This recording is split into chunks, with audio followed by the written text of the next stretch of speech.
ॐ सोमनाथाय नमः।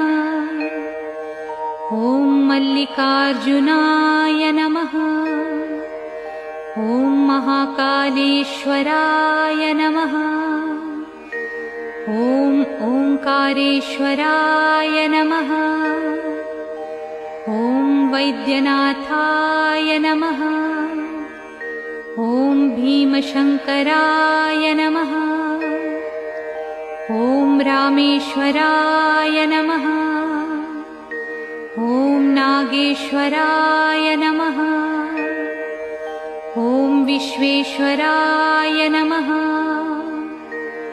ॐ त्र्यंबकेश्वराय नमः।